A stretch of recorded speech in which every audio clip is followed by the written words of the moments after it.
nibyo ndabasuje mbaye ikaze mbifurije kugubwa neza kuri tariki ya 10 z'ukwezi kwa gatatu umwaka w'ibihumbi 2026 tugarutse muri studio kuri mikoro ndi Bosco iyi ni Region Info aho tubana umunsi ku wundi mu makuru n'ibiganiro byibanda kandi bikagaruka kenshi ku ntambara ikomeje kujya mbere mu burasirazuba bwa Repubulika Iharanira Demokarasi ya Kongo.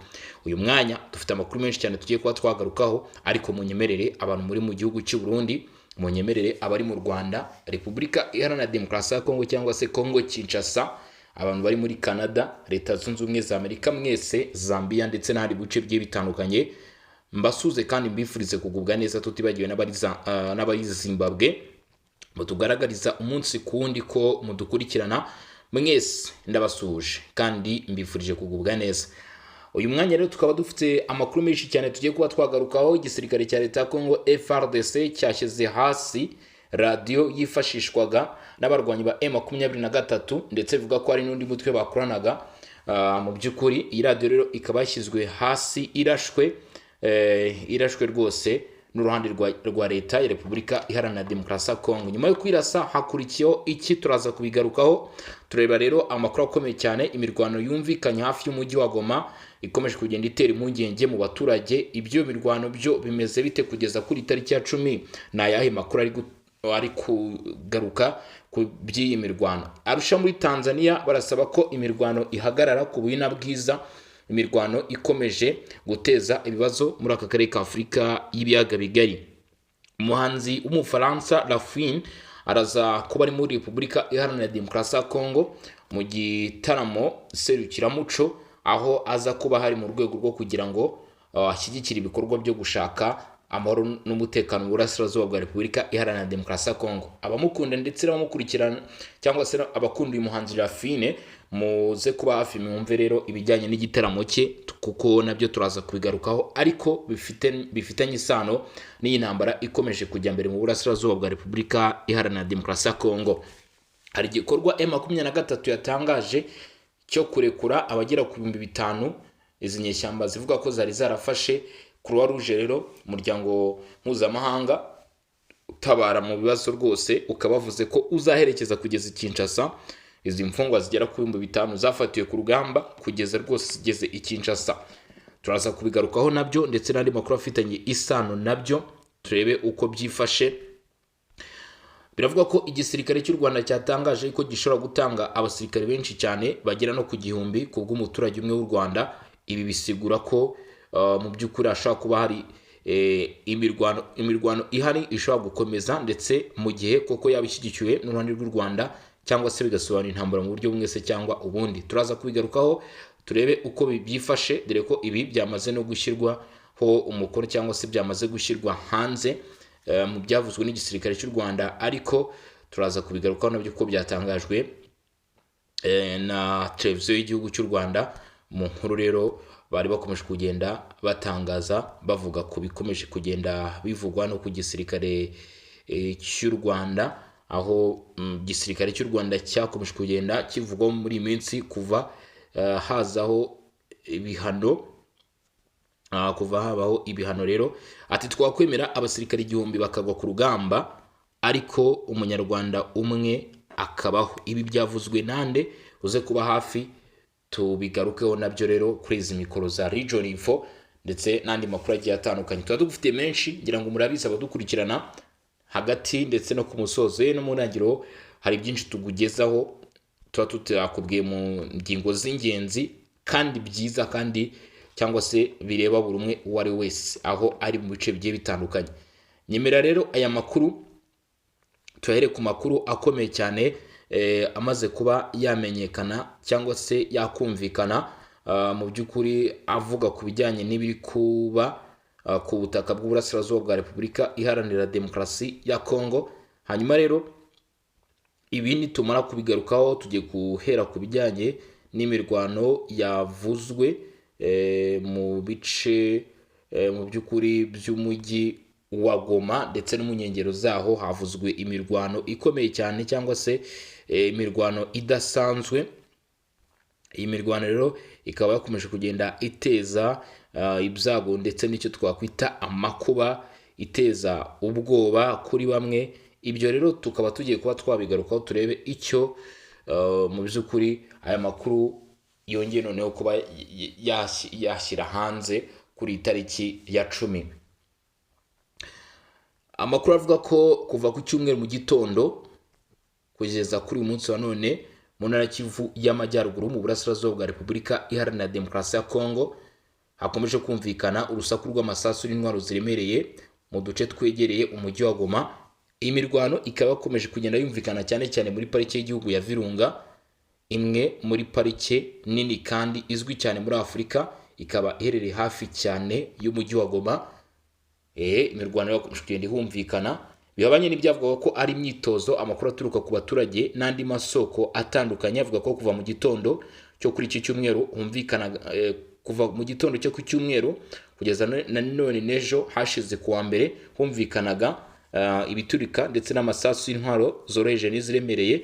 Ibyo byumvikanye no mu duce tumwe na tumwe two mu mujyi wa Goma, bituma abaturage bagira impungenge ku mutekano wabo, aho bavuga ko bakurikije amasasu ari kuvuga biteye impungenge. Abatangabuhamya bari hafi yaho imirwano iri kubera bavuga ko ibitero byibanze biri kwibanda mu gace kari hejuru ya Rusayo muri teritwari ya Nyiragongo. Aka gace kari imbere muri pariki ya Virunga, ahantu hagiye hakunda kubera imirwano hagati y'imitwe yitwaje intwaro ikorera muri kariya karere. Nkuko ayo makuru akomeza bivuga, imirwano iri guhuza abarwanyi bazwi ku izina rya Wazalendo n'inyeshyamba za M23 rifitanye isano n'umutwe wa M23 za AFC rifitanye isano n'umutwe wa M23, aho leta ya Kongo ikunze kuvuga ko M23 ishyikiwe n'u Rwanda n'ubwo u Rwanda rwagiye rubakana kenshi. Birakekwa ko iyi mirwano iri kubanga hejuru ya Rusayo yarimo ihuza abarwanyi ba M23 ndetse na Wazalendo. Wazalendo rero ni bamwe mu bakomeje kugenda bagaragaza ko bashyigikiye igisirikare cya Repubulika Iharanira Demokarasi ya Kongo FARDC.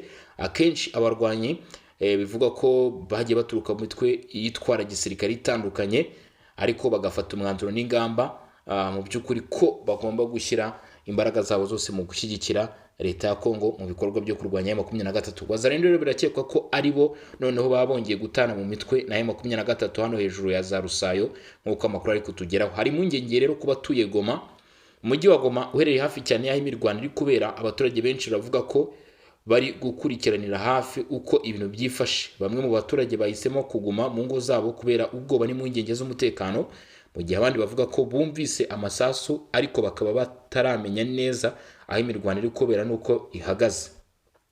Goma ni umwe mu mijyi minini yo mu burasirazuba bwa Kongo kandi ifite akamaro gakomeye mu bucuruzi, mu bikorwa by'ubutabazi ndetse no mu by'umutekano w'akarere. Iyo imirwano yumvikanye hafi y'umujyi, akenshi bitera impungenge nyinshi mu baturage ndetse no mu miryango mpuzamahanga ikora muri uwo mujyi. Pariki ya Virunga ni agace k'ingenzi kagaragara muri imirwano kenshi. Iyi pariki ya Virunga ni iri kumvikana imirwano, iri mu duce tw'ingenzi cyane mu bijyanye n'umutekano w'akarere ka Kivu y'Amajyaruguru, uretse kuba ari pariki izwi cyane ku rwego mpuzamahanga kubera inyamaswa zidasanzwe zirimo ingagi zo mu misozi, inakunze kuba inzira cyangwa ibirindiro by'imitwe yitwara gisirikare cyangwa se yitwaje intwaro. Mu myaka yashize aka gace kagiye kabiramo imirwano hagati y'ingabo za leta ya Kongo zifatanyije n'imitwe ya Wazalendo barwanya umutwe wa M23 ndetse n'indi mitwe yitwaje intwaro yakoraga muri kariya gace. Kugeza ubu nta makuru arambuye aratangazwa ku mibare y'abakomeretse cyangwa abapfuye muri iyi mirwano ndetse n'uburyo ihagaze, ariko abaturage bo mu mujyi wa Goma n'inkengero zawo bakomeje gukurikirana hafi uko ibintu bigenda bihinduka, mu gihe impungenge ku mutekano zikomeje kwiyongera muri aka karere kamaze igihe kagaragaramo intambara ndetse n'imirwano. Nk'uko bigaragara rero bakavuga bati hatagize igikorwa ibintu bishobora kuba byaba ibindi. Imirwano ikaba yagera no mu mujyi wa Goma mu gihe hakomeje kugenda humvikana amasasu menshi cyane. Mu makuru rero aho tugeraho cyangwa se mu biri kuvugwa kugeza kuri ubu ngubu, intambara mu burasirazuba bwa Repubulika Iharanira Demokarasi ya Kongo ngo birakwiye ko ihagarara, aho umuryango wa Afurika y'Uburasirazuba wasabye ko haba agahenge k'intambara n'ibiganiro by'amahoro bikongera gusubukurwa. Ni nyuma y'igihe kinini udashyira ahagaragara icyo utekereza ku bibazo by'umutekano muke mu burasirazuba bwa Repubulika Iharanira Demokarasi ya Kongo. Umuryango wa Afurika y'Uburasirazuba EAC nawo watangaje ko impande ziri mu ntambara zigomba guhagarika imirwano byihuse nta mananiza, hagashyirwaho agahenge k'intambara ndetse hakitabazwa inzira y'ibiganiro mu gukemura amakimbirane. Ibi byatangajwe nyuma y'inama 25 y'abakuru b'ibihugu bigize EAC yabereye Arusha muri Tanzania. Iyo nama yasohoye itangazo rya nyuma risaba ko impande zose ziri mu ntambara zireka imirwano zigahita zubahiriza agahenge k'intambara mu rwego rwo gushaka amahoro arambye. EAC yashimangiye uruhare rwa Perezida William Ruto, aho mu itangazo ryasohoye nyuma y'iyo nama abakuru b'ibihugu bagize EAC bashimye cyane Perezida wa Kenya William Samoei Ruto wari uyoboye uwo muryango mu gihe cyashize ku ruhare yagize mu guhuza ibiganiro byari bigamije kugarura amahoro mu burasirazuba bwa Repubulika Iharanira Demokarasi ya Kongo. Iyo nama yavuze ko Ruto yagize uruhare rukomeye mu gushyira mu bikorwa imyanzuro yari yafashwe mbere ku bijyanye n'umutekano muri aka karere. Abakuru b'ibihugu bagize EAC banongeye gusaba impande zose ziri mu ntambara guhagarika imirwano byihuse, bakubahiriza agahenge k'intambara kandi bagakemura amakimbirane yabo binyuze mu nzira z'amahoro. Raporo y'ibiganiro bya Nairobi. Muri iyi nama abayobozi ba EAC banagejejweho raporo igaragaza aho gahunda ya Nairobi igeze. Iyi gahunda yashyizweho na EAC igamije gufasha kugarura amahoro n'umutekano mu burasirazuba bwa Repubulika Iharanira Demokarasi ya Kongo binyuze mu biganiro hagati ya leta ya Kongo n'imitwe yitwaje intwaro. Iyi raporo yagaragaje ko hari intambwe zimwe zimaze guterwa mu kugerageza kugarura amahoro, nubwo ku ruhande rw'imirwano ku rugamba hakiri ibibazo byinshi. Umutekano rero wabo ukomeje kuba muke nubwo hari ibiganiro bya diplomasi. Umutekano mu burasirazuba bwa Repubulika Demokarasi ya Kongo rwose wabaye iyanga. Imirwano ikomeje guhuza ingabo za leta ya Kongo FARDC n'umutwe wa M23. Umuryango w'abibumbye uvuga ko uyu mutwe wa AFC M23 ngo waba ufashwa n'u Rwanda nubwo u Rwanda rukomeza kubihakana. Iyi mirwano ikomeje guteza ibibazo bikomeye ku baturage, harimo kwicwa, kwimurwa mu byabo ndetse n'ibibazo bikomeye by'ubutabazi bwihutirwa. Leta ya Kongo ikomeje kuvuga ko ingabo za FARDC ziri kwitwara neza mu rugamba, ariko igashinja ihuriro ry'umutwe wa M23 kuba ari ryo rikomeje guteza intambara. Kinshasa ivuga ko M23 nabo bafatanyije bakomeje gusara umutungo kamere cyane cyane mu by'agaciro mu bice bafashe bagamije gutera inkunga ibikorwa by'intambara. M23 nayo ishinja ubutegetsi bwa Tshisekedi. Ku rundi ruhande umutwe wa M23 nawo ko utanga indi mvugo itandukanye n'iya leta ya Kongo. Uyu mutwe uvuga ko ari leta ya Perezida Felix Tshisekedi yishe amasezerano y'agahenge igatangiza intambara yeruye mu burasirazuba bwa Kongo. M23 ivuga ko ingabo za Kongo zikoresha indege zitagira abapilote drones mu kugaba ibitero bikomeye ndetse ko ibyo bitero byibasira n'abaturage basanzwe. Uyu mutwe uvuga ko ibyo bitero byahitanye bamwe mu bayobozi bakomeye bawo barimo Colonel Wiringoma uvugwa ko yapfuye ku itariki 24 Gashyantare 2026 nyuma yo kuraswaho na drone. M23 ivuga ko uretse uyu musirikare mukuru n'abandi baturage benshi bagiye bagwa muri ibyo bitero. Urupfu rwa Wiringoma rwabaye nyuma y'urwa Magrore Paluku nayo wari uri umwe mu bayobozi bakomeye muri uwo mutwe. Ibi byose bibaye mu gihe imirwano mu burasirazuba bwa Repubulika Demokarasi ya Kongo ikomeje gukaza umurego. Ibi byatewe n'uko agahenge k'intambara kari kasabwe ntangura katubahirijwe. Ingabo za Kongo zikomeje kugaba ibitero mu byo mu kirere, mu gihe ku butaka hari imitwe yitwaje intwaro izwi nka Wazalendo ifasha FARDC. Ku rwego mpuzamahanga hari imbaraga nyinshi ziri gushyirwa mu gushaka igisubizo cy'intambara. Hari ibiganiro byabereye Washington muri Amerika n'ibindi byabereye Doha muri Qatar bishyigikiwe n'umuryango wa Afurika yunze ubumwe. Ariko nubwo ku mapro ibyo biganiro bigaragara ko bigenda neza, ku rugamba ho nibirazana impinduka igaragara. AFC M23 iracyafite ibice byinshi bya Kongo. Ni muri iki gihe umutwe wa AFC M23 ukigenzura rwose ibice byinshi. Ibi birimo byongera ku makimbirane akomeje kuba hagati ya Kongo n'u Rwanda ndetse no hagati ya leta ya Kongo n'umutwe wa M23. Ibi bituma ikibazo cy'umutekano mu burasirazuba bwa Repubulika Demokarasi ya Kongo gikomeza kuba ingorabahizi ku karere ka Afurika yose. Ibi ubwo bigikomeje, amakuru atugeraho aravuga ko muri Kivu y'Amajyepfo usibye no muri Kivu y'Amajyaruguru imirwano ikomeje kumvikana, aho kandi bivuga ko abo bita FARDC baje gufatanya na Wazalendo ndetse bivuga ko bakoranye cyane n'ingabo z'u Burundi FDNB, maze bashyira hanze radio yo mu Minembwe yakoreshwaga na Twirwaneho ndetse na M23 n'abashyigikiye uwo mutwe.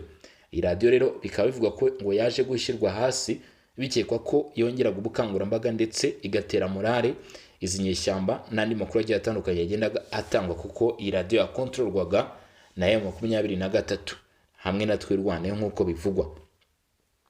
Andi makuru akaba avuga ko nta bimenyetso bifatika bihari bigaragaza ko ibyo byakozwe, ariko hakurikije amakuru yakomeje kugenda atangwa ndetse no kuba iyi radiyo yavuye ku murongo, biravugwa ko mu by'ukuri iyi radiyo yaba yamaze gukurwaho, aho ari radiyo yitwa Tuwungane. Radiyo yitwaga Tuwungane rero bikavuga ko yaba yamaze gukurwa kuri réseaux sociaux, cyangwa se yaba yamaze gukurwa ku mirongo migari, ku miyoboro migari, yaba itakirimo gukora. Ibi byose bikaba bigaragaza urugero cyangwa se byerekana ishusho y'uburyo igisirikare cya leta ya Congo FARDC gikomeje gukora ibishoboka byose kugira ngo kibashe gushyira hasi imikoranire y'inyeshyamba ndetse n'imitwe y'inyeshyamba, no guhagarika ibikorwa byo kwigira imbere cyangwa se gukomeza imbere bikorwa n'izi nyeshyamba nk'uko amakuru atugeraho. Ni mu gihe kandi ubundi nubwo ibi bice biri kuvugwamo ko iyi radiyo yashyizwe hasi, n'ubundi ni iminembwe yari isanzwe imaze iminsi yumvikanamo imirwano mu duce tumwe na tumwe, hakomeje kugenda rero humvikana amasasu menshi, byagaragaye yuko mu by'ukuri bitari byoroheye izi nyeshyamba kugeza no kuri uyu munsi, bikaba bigaragara ko bitaboroheye.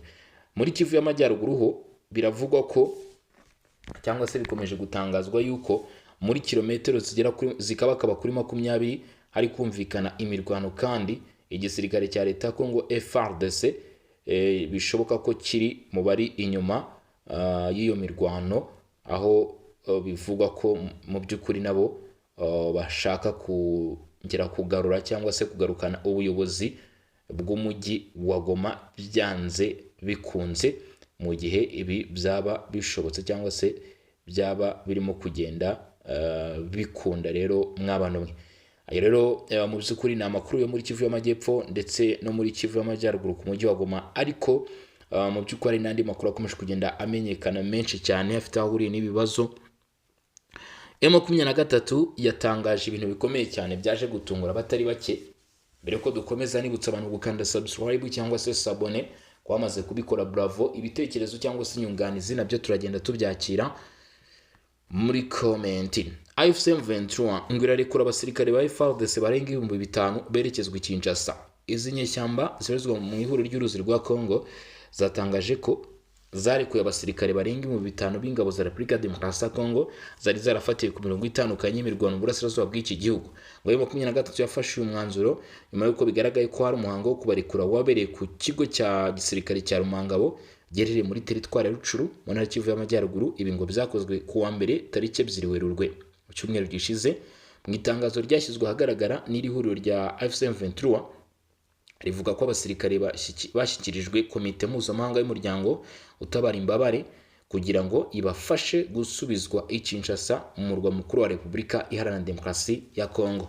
Inyeshyamba zigira ziti, ihuriro ry'uruzi rwa Congo ribarizwamo M23 turamenyesha rubanda ko twongeye gushyikiriza komite mpuzamahanga y'umuryango utabara imbabare abasirikare barenga 5000 ba FARDC bafatiwe ku mirongo itandukanye y'imirwano. Aba basirikare bazasubizwa i Kinshasa bayobowe kandi bakurikiranwe n'iyi komite mpuzamahanga y'umuryango utabara imbabare. Umuhango wo kubashyikiriza wabereye ku kigo cya Rumangabo mu ntara Kivu y'Amajyaruguru, kubashyikiriza iyi komite mpuzamahanga y'umuryango utabara imbabare. CICR yitegura gufasha muri icyo gikorwa cyangwa se ubyite Croix Rouge. Nyuma y'iri tangazo, komite mpuzamahanga y'umuryango utabara imbabare yatangaje ko yiteguye gufasha mu gikorwa cyo gutwara aba basirikare bakavanwa mu burasirazuba bwa Congo bakagezwa i Kinshasa mu gihe impande zose zifitanye amakimbirane zibishyigikiye. François Marion uyoboye intumwa z'iyi komite i Kinshasa yavuze ko uyu muryango ufite inshingano zo kuba umuhuza utabogamye mu bikorwa by'ubutabazi, bityo ko witeguye gutanga ubufasha bwose bushoboka. Bagize bati, komite yacu imaze kumenya itangazo rya M23 rivuga ko yafashe icyemezo cyo kurekura bamwe mu basirikare ba FARDC yari ifite. Nk'umuhuza utabogamye twiteguye gufasha muri icyo gikorwa cyo kubimura igihe cyose impande zose zibigizemo uruhare zibihaye uburenganzira. biri mu byumvikanyweho mu biganiro bya Doha. Ati iri rekurwa ry'abasirikare rifatwa nk'intambwe mu kubaka icyizere hagati y'impande zihanganye kuko ryari riri mu byumvikanyweho mu biganiro by'amahoro byabereye i Doha muri Qatar bigamije gushaka umuti w'amakimbirane ari mu burasirazuba bwa Repubulika Iharanira Demokarasi ya Kongo. AFC M23 ivuga ko iki gikorwa cyari kigamije kubahiriza amasezerano yashyizweho mu rwego rwo kugabanya ubushyamirane no kubahiriza amategeko mpuzamahanga arengera abasirikare bafashwe mpiri n'abasivile mu bihe by'intambara. Ibirego ku ruhande rwa Kinshasa, nubwo AFC M23 ivuga ko yatanze aba basirikare mu rwego rwo kubahiriza amasezerano, iri huriro rinavuga ko leta ya Kinshasa itarubahiriza igice cyayo cy'amasezerano. AFC M23 ivuga ko ari bamwe mu barwanyi bayo n'abandi bantu ifata nk'abayishyigikiye bafunzwe na leta ya Kongo ariko ntibarekurwe nk'uko byari byitezwe. Izi nyeshyamba kandi zishinzwe ubutegetsi bwa Kinshasa gukomeza kurenga ku masezerano yo guhagarika imirwano ndetse bakanavuga ko ibikorwa bya gisirikare bya FARDC byibasira abasivili n'imitungo yabo. Si ubwa mbere ibi ngo bikorwa. Iki si cyo gikorwa cya mbere nk'iki kibaye. Muri Gicurasi 2025 komite mpuzamahanga y'umuryango utabara imbabare yari yamaze gufasha mu kwimura abasirikare barenga 300 cyangwa se 300 ba FARDC bari bambuye intwaro mu mujyi wa Goma boherezwa i Kinshasa. Iki gikorwa cyari cyafashwe nk'intambwe yo kugabanya umwuka mubi wari hagati y'impande zihanganye. Icyizere ku kugabanya umwuka mubi nubwo amakimbirane mu burasirazuba bwa Repubulika Iharanira Demokarasi ya Kongo akomeje kuba akomeye, ibikorwa nk'ibi byo kurekura imfungwa z'intambara no guhana abasirikari bafashwe mpiri bikunze gufatwa nk'intambwe ifasha mu kubaka icyizere hagati y'impande zihanganye, bityo bikaba byafasha mu gushaka umuti urambye w'iki kibazo kimaze imyaka myinshi. Abasesenguzi bamwe mu bya politiki n'umutekano bavuga ko niba impande zombi zashyira mu bikorwa neza ibyo zemeye mu biganiro bya Doha bishobora gutuma haboneka amahirwe mashya yo kugabanya imirwano no gusubiza amahoro mu burasirazuba bwa Repubulika Iharanira Demokarasi ya Kongo. Nubwo ibyo birimo birakorwa rero haragerageza gutegura ibikorwa byose bishoboka bishobora gutuma habaho amahoro. Uwo bita Rafine yemeje gutanga uruhare rwe rero mu bikorwa nk'ibi ngibi nk'uko amakuru ari kutugeraho. Kuri ubu ngubu rero biravuga ko Rafine azataramira Kinshasa muri festival ku nshuro ya 5 mu kwezi kwa Kamena mu rwego rwo gushyigikira abaturage bo mu burasirazuba bwa Repubulika ya Demokarasi ya Kongo. Umuraperi w'umufaransa Rafine yatangaje ko azitabira isohoka rya 5 ry'iserukiramuco festival rizabera i Kinshasa muri Kamena 2026. Uyu muhanzi azaba ari we uzaba uri ku isonga mu bahanzi bazaririmba muri iri serukiramuco, rikazaba rifite intego yo gushyigikira abaturage bo mu burasirazuba bwa Repubulika Iharanira Demokarasi ya Kongo bakomeje guhura n'ibibazo by'umutekano muke n'intambara. Si ubwa mbere Rafine azaba agiye gutaramira muri Repubulika Iharanira Demokarasi ya Kongo cyangwa muri festival. Mu myaka ishize nabwo yigeze kwataramira, ibintu byatumye arushaho kugirana umubano n'abakunzi b'umuziki muri iki gihugu ndetse anabategurira iri serukiramuco. Rafine yatangaje igitaramo cye ku mbuga nkoranyambaga. Mu butumwa yashyize ku rubuga rwa X, Rafine yagaragaje ko yishimiye kongera kugaruka muri Kongo Kinshasa, aho yavuze ko igitaramo cye gifite intego yo kugaragaza ubufatanye n'abaturage bo mu burasirazuba bwa Repubulika Iharanira Demokarasi ya Kongo. Yagize ati mbote Kinshasa tariki 7 Kamena nzaba ndi wanyu mu iserukiramuco ku nshuro ya 5 mu rwego rwo gushyigikira abaturage bo mu burasirazuba bwa Repubulika Iharanira Demokarasi ya Kongo. Rafine n'amazina ye bwite akaba ari Launi Mohodi.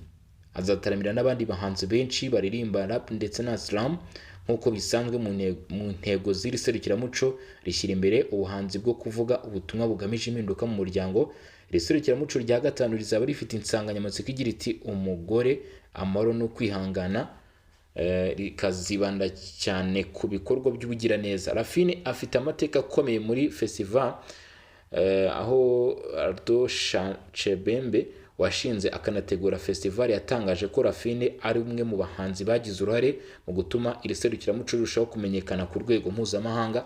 Aho yagize ati festival ni imwe mu bikorwa byafashije Rafine gusubira ku rubyiniro nyuma y'igihe yari amaze adakora cyane. Nyuma yaho yataramiye muri iri serukiramuco yongeye gukora ibitaramo byinshi amashusho yafatiwe Bukavu yagiye hirya no hino ku isi bituma arushaho gukunda iri serukiramuco mu gushimira abayategura, aho yakomeje avuga ko Rafine azitabira iri serukiramuco mu gikorwa cy'ubugiraneza, aho amafaranga cyangwa ibikorwa bizakomoka kuri festival bizakoreshwa mu gufasha abaturage bo mu burasirazuba bwa Repubulika Iharanira Demokarasi ya Kongo. Ati azaba ari ku rubyiniro mu gikorwa cy'ubugiraneza. Nyuma y'iserukiramuco hazakorwa ibikorwa byo gufasha abaturage bo mu burasirazuba bwa Kongo. Igitaramo cya Rafine i Bukavu cyasize amateka. Mu 2023 Rafine yataramiye mu mujyi wa Bukavu mu burasirazuba bwa Repubulika Iharanira Demokarasi ya Kongo mu iserukiramuco rya festival, aho abantu barenga 12,000 bari bateraniye hamwe bamwakiriye. Muri icyo gihe yatanze ubutumwa bushishikariza amahoro n'icyizere mu rubyiruko rwo muri aka karere kari kamaze igihe kugarijwe n'intambara. Abategura festival bavuga ko kongera kumutumira ari uburyo bwo gukomeza gukangurira amahoro no guha imbaraga urubyiruko. Uwo bita Ardor Shebem yavuze ati Rafine azi neza ibibera mu burasirazuba bwa Repubulika Iharanira Demokarasi ya Kongo, yumva ko ari ikibazo kimureba nk'umunyafurika, bityo akagerageza gukoresha umuziki we mu gusaba amahoro no gushyigikira abavandimwe bo muri Afurika. Festival iserukiramuco ryashyizweho mu rwego rwo gukoresha ubuhanzi mu guhindura sosiyete. Iyi festival ni iserukiramuco ryo muri Repubulika Demokarasi ya Kongo ryibanda ku muziki wa rap ndetse na slam, ryatangijwe mu 2022 n'umutunganyizi w'ibitaramo Ardor Shebembe. Intego yaryo ni ugukoresha ubuhanzi bwo kuvuga nk'igikoresho cyo gukangurira impinduka mu muryango, guteza imbere amahoro no guha ijambo batagira amahirwe yo kumvwa. Mu ntangiriro iri serukiramuco ryabereye i Bukavu, umujyi uri mu burasirazuba bwa Repubulika Iharanira Demokarasi ya Kongo, aho abaturage benshi bahuye n'ingaruka z'intambara n'umutekano muke. Mu myaka yakurikiyeho festival ryagiye rikura buhoro buhoro riba ahantu ho guteza imbere umuco, guhuza abantu no gushishikariza amahoro, gufasha impano z'abahanzi no kubaha amahirwe. Mu bikorwa byaryo ntirigaruka ku bitaramo gusa, ritegura kandi amahugurwa n'amakoranabuhanga ku bahanzi, amarushanwa n'ibikorwa bigamije kumenyekanisha impano z'urubyiruko. Iri serukiramuco rifasha abahanzi bato kubona amahirwe yo guhura n'abandi bahanzi bakomeye ku rwego rwa Afurika n'isi, ndetse rikabahuza n'imiyoboro mpuzamahanga y'umuco. Mu bahanzi bamaze kwitabira festival mu bihe byashize harimo Obita Felegolo, Alesh Sister Beki, hari Obita Yusufa ndetse na Rafine. Iri serukiramuco kandi ryita cyane ku gushyigikira abahanzi baturuka mu burasirazuba bwa Kongo aho rikomoka. Iserukiramuco rifite uruhare mu mibereho y'abaturage. Usibye umuziki, iyi festival ihuza ibikorwa bitandukanye birimo imbyino zo mu mijyi, ibihangano by'ubugeni, amarushanwa n'ibitaramo bifunguye, amahugurwa n'ibiganiro ku bibazo by'imibereho y'abaturage. Hari kandi ibikorwa byo gukangurira abaturage amahoro, kurengera ibidukikije no kurwanya ihohoterwa rikorerwa abagore, bigakorwa mu bice bitandukanye by'umujyi. Ibi byose bituma festival iba iserukiramuco ridahuza umuziki gusa, ahubwo rikaba n'urubuga rwo kuganira ku bibazo by'umuryango no gushaka ibisubizo byabyo. Ku nshuro ya 5 rero iri serukiramuco ritegerejwe cyane cyane kubera kugaruka kwa Rafine uzaza mu gikorwa cyo kugaragaza ubufatanye n'abaturage bo mu burasirazuba bwa Repubulika Iharanira Demokarasi ya Kongo, ndetse no gukomeza gukoresha umuziki nk'intwaro yo gusaba amahoro n'ubwiyunge. Umuziki nawo ukaza wikoreshwa mu gihe uburasirazuba bwa Kongo bukomeje guhura n'ibibazo. Nk'uko amakuru rero akomeza kugenda abigaragaza, umuhanzi Rafine akaba ategejwe tariki 7 Kamena uyu mwaka w'2026 n'abantu benshi cyane, ndetse akaba ari ku nshuro ya 2 agarutse gutaramira hano muri Repubulika Demokarasi ya Kongo muri iki gikorwa, ndetse bikaba byitezweho ko hashobora kuzitabira benshi ugereranyije na mbere, dore ko ku nshuro ya mbere ubwo yazaga hitabiriye abagera ku 12,000 byose. Ngira ngo murabyumva rero, ayo namwe mu makuru twari twabateguriye kugeza kuri uyu munota cyangwa se kugeza magingo aya ngaya, aho muri mu bice bigiye bitandukanye mudukurikiye cyangwa se mudukurikiranye. Reka mbashimire mbabwire ni mwakoze cyane kudukurikirana ndetse no kubana natwe. Ariko ikindi nababwira, ku bantu mutarakanda subscribe cyangwa se sabone, ku bantu mutarakanda like, ibitekerezo byanyu cyangwa se nyunganizi byo murabizi ko tubyakira muri comment, ariko mwibuke no gukanda like ndetse no gusharinga ku bandi, kuri bagenzi banyu, kugira ngo tubashe rwose kugenda tugeza amakuru ku bandi. Kuri mikoro njye na Bosco nk'ibisanzwe, iyi akaba ari Region Info, aho tukugezaho amakuru. Ku bw'ibindi bisobanuro none ushaka no kunyarukira kuri Barore TV nawe ugakanda subscribe, tukazajya tubana, ndetse ukajya no muri group ya WhatsApp ya Songa Mbere.